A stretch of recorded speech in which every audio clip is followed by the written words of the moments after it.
जबरदस्ती वैन में डालकर अपने साथ ले जाती है। फिर बेहोश करने के बाद उसे एक जेल में ले आए थे जहाँ के सेल्स बहुत छोटे छोटे थे। और अब जब लिसा को होश आई तो वो खुद को जंजीर से बंधा हुआ पाती है। जंजीर के जरिए उसके गले में लोहे का कॉलर पट्टा बांधा हुआ था, यानी कि उसे यहाँ बिल्कुल एक डॉग कुत्ते की तरह बांधा हुआ था। जब इस फिल्म का नाम लाइक डॉग्स है, क्योंकि कुछ डॉक्टर्स यहाँ पर एक्सपेरिमेंट तजुर्बा कर रहे थे। वो इंसानों को डॉग्स की तरह बांधकर उनका बर्ताव चेक कर रही थी और यहाँ उन लोगों के साथ भी बिल्कुल वैसे ही सलूक किया जाएगा जैसे कुत्तों के साथ होता है। अब यहाँ लिसा खुद को पाकर काफी घबरा गई। उसे कुछ समझ नहीं आती कि क्या करो। वो जोरों से चिल्लाने लगी पर उसके सुनने वाला यहाँ कोई नहीं था। वो जब थोड़ा सा बाहर आई तो उसकी नजर वहाँ लगी खिड़की पर गई जहाँ एक आदमी खड़ा हुआ था। वो वैसे तो यहाँ का जेलर था। उसने लिसा पर नजर रखी हुई थी पर वो भी उसकी चीख सुनकर अंदर नहीं आता। उसे देखकर लिसा घबरा गई और जल्दी से वापस अंदर आ गई। रो धोकर वहीं लेट जाती है। अब कुछ ही देर में यहाँ एक और आदमी आया जो उसके लिए खाना लाया था, पर हमने देखा कि ये खाना भी इंसानों के खाने का नहीं बल्कि डॉग फूड था जो खाना कुत्ते खाते हैं। लिसा उस आदमी से भी बात करने की कोशिश करने लगी। वो उससे मदद मांगती है पर वो उसे हाथ से इशारा करता है कि चुप, बिल्कुल चुप, कोई बात मत करो क्योंकि डॉग्स नहीं बोलते। लिसा कहती है अच्छा मुझे वॉशरूम जाना है, प्लीज ले चलिए ना। जिस पर वो आदमी इशारा करके कहता है कि इस सेल में ही तुम्हारा बाथरूम हमने बनाया हुआ है, थोड़ी सी जमीन खोदी हुई है वहाँ कर लो, उसके अलावा तुम यहाँ से कहीं नहीं जा सकती। ये कहकर वो यहाँ से चला गया और लिसा बगैर कुछ खाए ही वहाँ बैठी रहती है। तभी वहाँ की लाइट्स ऑफ हो गई और अब लिसा सो जाती है। थोड़ी ही देर में यहाँ एक और आदमी खाना लेकर आया और जब उसने पहली वाली खाने की प्लेट देखी तो वो उसे भी उठाकर वहाँ से ले जाता है और ऐसे ये रात उसे भूखा सोना पड़ा। अगले दिन फिर एक लड़की खाना देने आती है पर इस बार उसने खाने की प्लेट सेल से काफी दूर रखी थी। पर क्योंकि अब लिसा से भूख बर्दाश्त नहीं हो रही थी तो वो खाना खाने का सोचती है, पर क्योंकि प्लेट दूर थी तो वो पैर से प्लेट को अपनी तरफ करती है और जल्दी जल्दी खाना खाने लगती है जैसे उसने पता नहीं कितने दिनों से खाना नहीं खाया। अब तभी उसे एक आदमी की आवाज आई जिसे भी इसी कमरे की किसी सेल में बांधा हुआ था और वो मदद के लिए चिल्ला रहा था। अब जब वहाँ की लाइट्स बंद हुई तो लिसा प्लेट को जोर जोर से दीवार पर मारना शुरू कर देती है। साथ ही वो चिल्ला भी रही थी, मदद के लिए पुकार रही थी। लेकिन अचानक उसे चक्कर आए और वो बेहोश हो जाती है क्योंकि उन लोगों ने इस खाने में कुछ मिला दिया था। बेहोशी की हालत में लिसा को सपना आया जिसमें वो अपने एक दोस्त के साथ थी और वो दोनों एक साथ वक्त गुजारे थे। अगले दिन लिसा को बिल्डिंग से बाहर मैदान जैसी जगह पर छोड़ दिया जाता है और वहाँ ऐलान किया गया कि अब यहाँ लिसा को चलना है। चारों तरफ फेंस लोहे की बाड़ लगी हुई थी। लिसा सोचती है कि मैं फेंस को पार करके उस तरफ जाऊंगी और यहाँ से भाग जाऊंगी, लेकिन अब जैसे वो भागना शुरू करती है अचानक उसके गले का पट्टा अपने आप ही कसने लगता है। वो जैसे तैसे फेंस के पास आ गई और अब उसने जैसे फेंस को हाथ लगाया उसमें करंट था जो जोर से लिसा को लग जाता है और वो वहीं गिरकर बेहोश हो जाती है। अगले दिन जब उसे होश आई तो वो खुद को दोबारा अपने सेल में बंधा हुआ पाती है। उसके साथ इस कदर डॉग्स वाला सलूक किया जा रहा था कि ये तो उसे डॉग की तरह ही नहला रही थी। अब लिसा को फिर से कमरे में किसी आदमी की आवाज आई। अब पता चलता है कि वो लिसा के साथ वाले सेल में बंधा हुआ है जिसका नाम एडम है। उसे भी लिसा की तरह अगवा करके यहाँ कैद करके रखा गया था। उसके साथ भी डॉग जैसे ही बर्ताव किया जा रहा था। एडम अब लिसा को कहता है कि मैं यहाँ से निकलने का प्लान बना रहा हूँ जिसके बारे में दिन रात में सोच रहा हूँ। उनकी ये बातें चल ही रही थी कि तभी एक आदमी खाना लेकर आता है और कुत्तों की तरह इनके सामने रख के चला गया। एडम लिसा को खाना खाने से मना करने लगा और कहता है कि मत खाना क्योंकि इन लोगों ने खाने में नशा मिलाया हुआ है जिस वजह से या हम बेहोश हो जाते हैं या हमारा दिमाग ठिकाने पर नहीं रहता, हम उल्टी उल्टी हरकतें करते हैं। ये सुनकर लिसा कहती है भाई जो भी है खाना तो खाना ही पड़ेगा वरना तो ऐसे हम भूखे मर जाएंगे। जो कहकर वो खाना खाने लगी पर क्योंकि एडम नहीं खा रहा था इसीलिए एक आदमी करंट वाली रॉड लेकर आता है और दोनों को करंट के झटके लगाने लगा जिससे वो बेहोश हो जाती है। पर जब इन्हें होश आती है तो वो देखते हैं कि अब हमें थोड़ा करीब बांध दिया है। ये दोनों आपस में बात करने लगे और एक दूसरे को अपने और फैमिलीज के बारे में बताने लगती है जिससे इनका मन थोड़ा हल्का होता है। थोड़ी ही देर में एक आदमी यहाँ खाना लेकर आया जिसे लिसा खाने लगती है और एडम को भी कहती है कि खा लो कुछ नहीं होगा, मुझे कुछ हुआ मैं भी तो तुम्हारे सामने ही हूँ ना। जिस पर लिसा की बात मानकर वो भी खाने लगता है। अब जाहिर है इन्हें फिर से नशा होने लगा और ये एक बार फिर बेहोश हो जाती है। अब की बार भी लिसा सपने में अपने एक दूसरे दोस्त को देखती है जिसकी भी वो बहुत करीब थी। अब ये सपना देखकर फिर से उसकी आँख खुल जाती है और अब ये देखती है कि हम पहले से भी ज्यादा करीब बने हुए हैं जहाँ अभी काफी पास आकर बातें करने लगे। एडम कहता है कि हमें कैसे भी करके यहाँ से भागना होगा वरना ये लोग तो हमें डॉग ही बना देंगे। ये सुनकर लिसा जवाब देने उसके काफी पास आ गई। कहती है कि जब तक ये पट्टे हमारे गले में बंधे हैं हम यहाँ से नहीं भाग सकते। अब उनको इतनी पास जेलर देख लेता है। कहने लगा कि तुम दोनों दूर रहो एक दूसरे से, जरा भी टच ना हो, यानी तुम्हारे जिस्म एक दूसरे से जरा भी न लगे। जो सुनकर एडम तो डर की वजह से पीछे हट जाता है पर लिसा उसे कहती है कि तुम चुप रहो, मैं तुमसे नहीं डरती। ये सुनकर जेलर को लिसा पर गुस्सा आया और वो उसके गले का पट्टा एक्टिवेट कर देता है। पट्टा कसने लगा जिससे उसका गला घुटा और वो फिर से बेहोश हो जाती है। थोड़ी ही देर में लिसा को होश आ गई जिसके बाद एक लड़की इन्हें यहाँ खाना देने आई। वो रोड से जैसे खाना इनकी तरफ करती है एडम उस रोड को पकड़ के लड़की को अपनी तरफ करता है, उसे नीचे गिराकर प्लेट से सर पर वार करता है जिससे वो वहीं बेहोश हो गई। वो लड़की के पास से चाबियां लेकर अपने और लिसा के पट्टे को खोल लेता है जिसके बाद वो लिसा को कहता है कि उठो चलो यहाँ से भागते हैं। जो सुनकर वो कहती है कि ऐसा मुमकिन नहीं, हम यहाँ से नहीं भाग सकते क्योंकि हर तरफ कैमरास लगे हुए हैं। जिस पर एडम उसकी बात ना मानकर कहता है कि कुछ नहीं होगा चलो मेरे साथ। और अब वो जैसे लिसा को अपने साथ ले जाने लगा लिसा उसके सर पर प्लेट से हमला कर देती है जिससे वो बेहोश हो गया। जो करने के बाद वो कैमरास के जरिए अपना कोड वर्ड बोलती है ताकि बाकियों को समझ आ जाए। कहती है पाइनएप्पल पिज़्ज़ा। जो सुनकर कुछ डॉक्टर्स यहाँ पर आ गए जिससे हम ये जान पाते हैं कि असल में लिसा भी एक डॉक्टर ही है जो इस एक्सपेरिमेंट में उनके साथ मिली हुई है। लिसा के दो और साथी साथी भी यहाँ आ जाते हैं, जिनमें से एक सर्जन था और एक लड़की डॉक्टर जो लिसा की दोस्त थी। अब लिसा सर्जन से पूछती है कि तुम आखिर खाने में क्या मिला रही थी जो मुझे इतने अजीबोगरीब सपने आया करते थे। जिस पर वो कहता है कि कुछ भी नहीं, मैं तो हमेशा की तरह बस बेहोशी की दवाई ही मिला रहा था। अब उसकी बातों से साफ लग रहा था कि वो झूठ बोल रहा है। फिर लिसा कहती है अच्छा छोड़ो इन बातों को और सबसे पहले फैंस का करंट बंद करो, क्योंकि इतनी जोर से मुझे वो लगा था, फौरन बंद करो ताकि मैं अपने मकसद को हासिल कर सकूं। अब यहाँ हमें ये भी पता चला कि एडम के अलावा वहाँ और भी कई सारे लड़कों को लाया गया था, पर वो अपनी मर्जी से इस एक्सपेरिमेंट का हिस्सा बने थे। उन्हें भी अलग अलग छोटे छोटे सेल्स में बंद किया गया था और ऐसे करने के उन्हें पैसे भी मिल रहे थे, सिवाय एडम की, क्योंकि उसे तो सच में अगवा करके यहाँ लाया गया था और सब कुछ उसकी मर्जी के खिलाफ हो रहा था। असल में लिसा ने कुछ वक्त पहले ही एडम को देखा था, जो पहले ही नजर में उसे पसंद आ गया था। इसीलिए उसने प्लान किया कि हम क्योंकि एक्सपेरिमेंट तो कर ही रही हैं, तो मैं और एडम भी इसका हिस्सा बन जाते हैं। मैं दोनों को साथ वाले सेल्स में बंद करवाऊंगी ताकि वहाँ रहकर हम एक दूसरे की मदद करें, जहाँ मेरे साथ साथ एडम को भी मुझसे प्यार हो जाए, जिसके बाद हम यहाँ से भाग जाएं और हमेशा हंसी खुशी रह सके, क्योंकि वो जानती थी कि ये मेरा प्लान ही होगा, लेकिन एडम को सब सच लगेगा। अब तभी सर्जन के पास इनकी बॉस की कॉल आती है, जो ये डॉग वाला एक्सपेरिमेंट चला रही थी। वो कहती है कि जो कैमरा लिसा ने बंद करवाया है उसे फौरन ऑन करवाओ, यानी जहाँ एडम बंधा हुआ है, जिसके लिए लिसा 10 मिनट का टाइम मांगती है, क्योंकि बॉस को सिर्फ ये पता था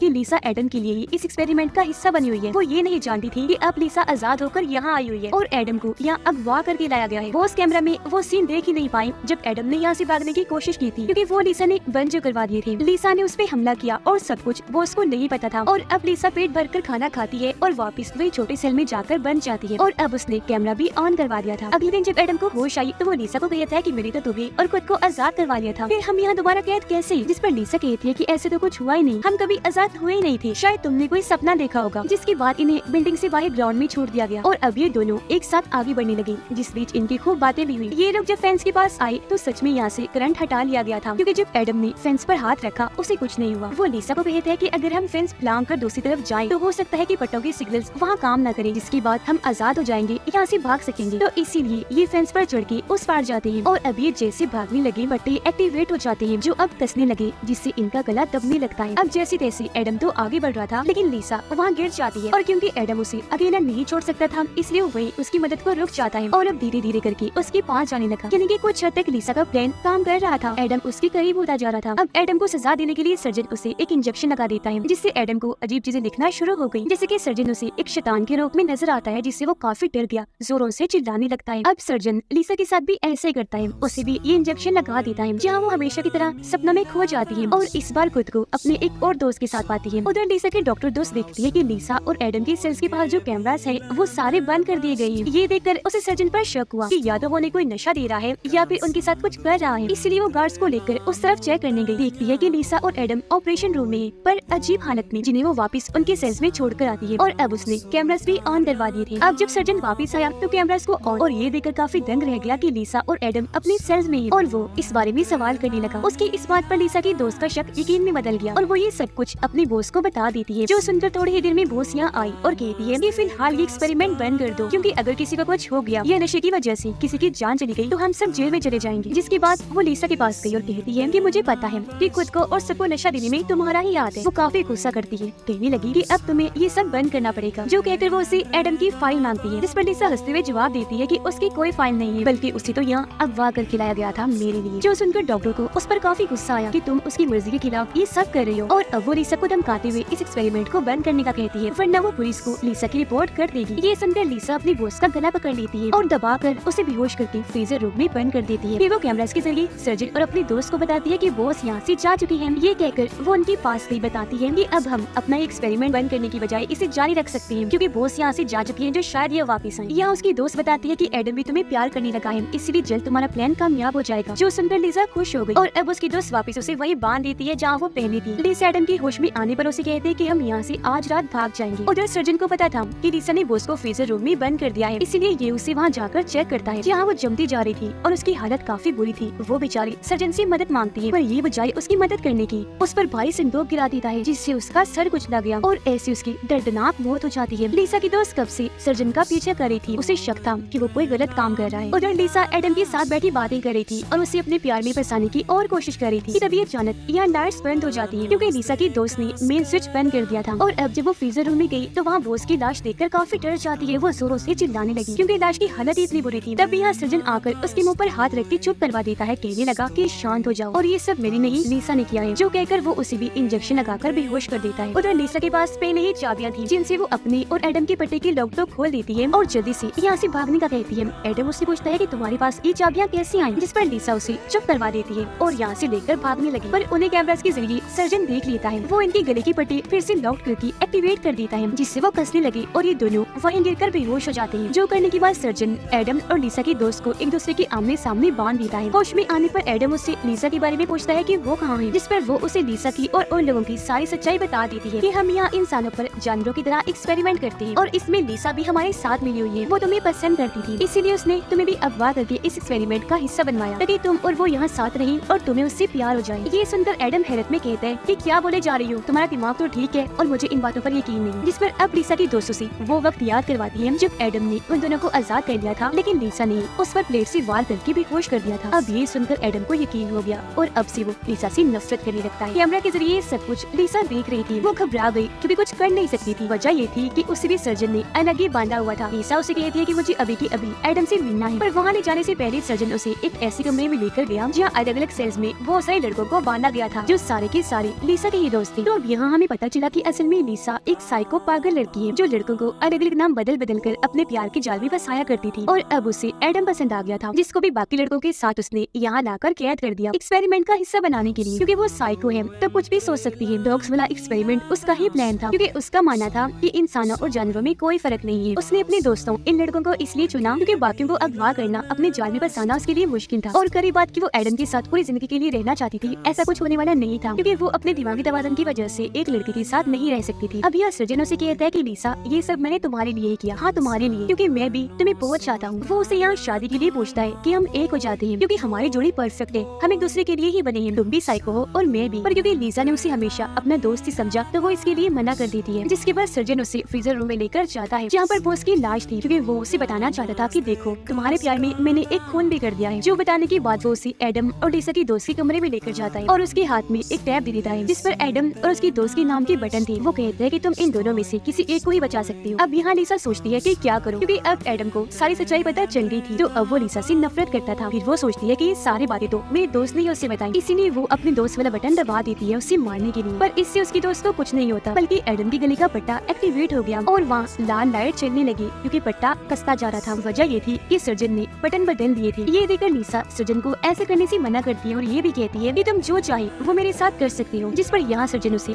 सच बताता है कि मैं जो तुम्हारे साथ करना चाहता हूँ वो कई बार कर चुका हूँ। वो यहाँ राज खोलता है कि बेहोश होकर तुम्हें जो सपने आया करते थे वो सपने नहीं सच थे और वहाँ हकीकत में मैं होता था। तुम्हारे साथ सपनों में जो कुछ भी हुआ करता था वो सब मैं किया करता था बेहोशी की हालत में तुम्हारा फायदा उठाने के लिए। और अब सर्जन एडम स्मिथ यहाँ के बाकी सभी लोगों की पट्टी एक्टिवेट कर देता है जिससे तड़प तड़प के उन सबकी मौत हो जाती है, क्योंकि सर्जन चाहता था कि मैं यहाँ से सारे सबूत मिटा दूं और बाद में मैं और लिसा यहाँ से निकल जाए नई जिंदगी बसाने के लिए। पर अब यहाँ लिसा अपना ही पट्टा एक्टिवेट कर देती है अपनी जान लेने के लिए, लेकिन ये देखकर सर्जन उसका पट्टा खोल देता है। तब लिसा बेहोश होती की एक्टिंग करती है। ये देखकर सर्जन जैसे सांस लेने उसके पास आया वो उसके चेहरे पर ही काट लेती है और अब अपने दोस्त के साथ यहाँ से भाग गई। ये दोनों अलग अलग जगह पर जाकर छुप गई, पर सर्जन ने लिसा को देख लिया था और क्योंकि अब उस पर गुस्सा था इसलिए वो उसे रॉड से करंट लगाकर मारने की कोशिश करता है, लेकिन लिसा उसे टांग मारकर यहाँ से भाग जाती है। वो एक कमरे में आकर छुप गई, पर तभी यहाँ सर्जन भी आ गया जो उसे पकड़ लेता है। वो उसका गला दबाने लगा जान से मारने के लिए, पर यहाँ लिसा की दोस्त भी छुपी हुई थी। वो उसके चेहरे पर एक हथियार से हमला कर देती है जिससे वो जख्मी होकर वहीं बेहोश हो जाता है। उसे जब होश आई तो लिसा उसके गले में पट्टा बांध देती है और उसे एक्टिवेट करके बड़ी बेरहमी से उसकी जान ले लेती है। अब यह लिसा की दोस्त को लग रहा था कि सब ठीक हो गया, पर उसी हथियार से लिसा अपने दोस्त के चेहरे पर भी वार करती है क्योंकि उसे अपना बदला लेना था कि उसने एडम को सब कुछ सच क्यों बताया। वो यहाँ कोई सबूत भी नहीं छोड़ना चाहती थी, जिसके बाद वो अपना हुलिया अपने दोस्त जैसा बना लेती है, यानी कि उसका चश्मा लगा लेती है, उसके कपड़े पहन लेती है और ऐसे ही बाहर निकल गई क्योंकि बाहर उसके दोस्त को कोई नहीं जानता था और उसने इस पूरी जगह को भी आग लगा दी थी। जिसके बाद लिसा अपने पागलपन में यहाँ से आगे बढ़ती रही। उसके चेहरे पर एक शैतानी मुस्कुराहट थी और अब वो ऐसी पता नहीं और कितने लोगों को बर्बाद करेगी अपने पागलपन में और एक्सपेरिमेंट्स कर करके। और इसी के साथ ये फिल्म इधर ही खत्म हो जाती है।